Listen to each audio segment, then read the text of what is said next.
the individual brilliance that I feel, give us the result we were looking for. Liverpool winning against Villa by 2 goals to 0. I mean, that fixture, you pair it against what they're about to face, in Southampton over the weekend, and we have to expect something exciting like that in the world. I wouldn't say exciting, but I would expect Liverpool to be efficient. Okay. I think they've played their quote and unquote not so good football after international break. So you look at the Nottingham Forest game, that was just post an international break, Liverpool lost. You look at the Chelsea game, Liverpool weren't at their flamboyant best, but they still managed to control the transition. Flamboyant best. There's no money to control the game somehow and still were able to win. So I don't expect Liverpool to be at their. I don't expect champion football from Liverpool, but I expect them to be efficient. They are missing some key players. Jota is still not available. Trent is still not available. Alisson is still not available. So I thought Alisson was going to come back. No, he started training with the goalkeepers, the trainers, but not yet fully. Process, probably maybe the second phase, coming to the first team or something like that. That's a bit of worry for me. So it means that the Latimigos, as we call them, the South American players who've had to travel longer will all have to play back. To Liverpool's benefit, they play on Sunday, so then you don't have to start an early kickoff where you'd have to throw in all those players. So it means that Darwin Núñez will have to start, probably maybe rest Diaz and then Gakpo starts. But I think I've just been impressed by how Slot has managed this team so far. I don't think we doubted the quality of this Liverpool team, because last season, I think with 8 games to go, Liverpool was top of the league. And then the Crystal Palace top of the league, 28 points. Exactly. The Everton lost, and then things just dwindled down. So the quality is there. I think the problem was just the shift, because Klopp was more gung-ho, let's go and press. He's a bit more controlled. And then I just like how tactically flexible he is. The only other thing I foresee being a problem is teams have been able to find a way to, let's say, put their midfielder, so like just Cole Palmer, instead of him just being in the central area, he drifts into the half space, and then that separates the 2 holding midfielders. And Brighton did similar; they found some joy in there. I think so far that's the only problem I've seen that teams have been able to map out and play against that. But even with that, because of how flexible tactically he is, he's been able to adjust the team to be able to do well. Credit to him too. Some players have improved and come to the fore. You look at Gravenberch, you look at Curtis Jones and all those people. So I think for Liverpool, this isn't a game where they go in like, okay, we want to put 4 or 5 past Southampton, even though they are arguably the worst team in the league. You just want to go there, get your results, because there are tougher fixtures coming.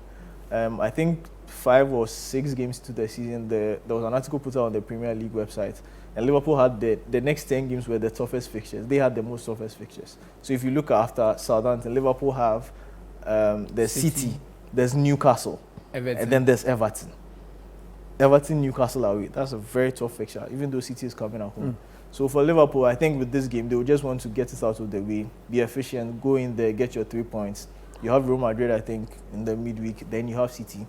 That's where you need your players to actually be a bit more forceful. But then with this game, just be efficient. Go in there, get your 3 points, get out. I mean, how should Southampton prepare for a game of this magnitude? Especially against Liverpool, who seem to just look at the result. It's the result first before we want to consider any other thing else. And the individual brilliance also in the setup. How should Southampton approach this game? The truth is they should kind of try and be more compact, be less expansive, sit back and counter. But they won't do that. Russell Martin won't do that. They are committed to their style. They want to put their foot on the ball, play out from the back, control possession and things. But when you are trying to do that with a team with better players than you, with a better coach than you, with all due respect, you are going to lose. So I honestly expect them to be beaten quite heavily, just because the way they play is not conducive to where they are on the table. They are just not pragmatic enough. They are very... That style will work when you're the best team in the championship. You're one of the better teams in the championship. But when you come to the Premier League and you're one of the worst teams, it becomes a detriment. And that's where I think Russell Martin has failed. That I want to play my style. Company did the same thing last season. You don't help your team. Because at the end of the day, you're just going to go down. You're going to go down and maybe people clap for you that, oh, you played nice football. I mean, it got him the Bayern job though. He was also 8th choice.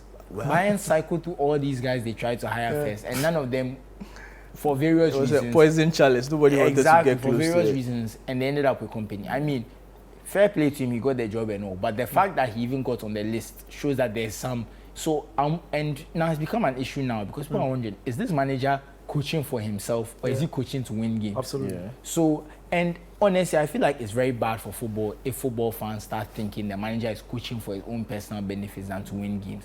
Because never in my life have I heard that, oh, this manager is coaching because he's thinking about his profile. It's never been that way. The easiest way to raise your profile is to win games. So I don't understand how we've reached a situation where people are thinking that, oh, their style, but it just shows you that their style is so ineffective that it makes people think that, why are you doing this? Like, why are you wasting everyone's time? So unless you get a bit more pragmatic, I don't see it. And then there's the fact that Ramsdale was injured. He fractured his finger, so he's going to have some surgery. He won't play a few games.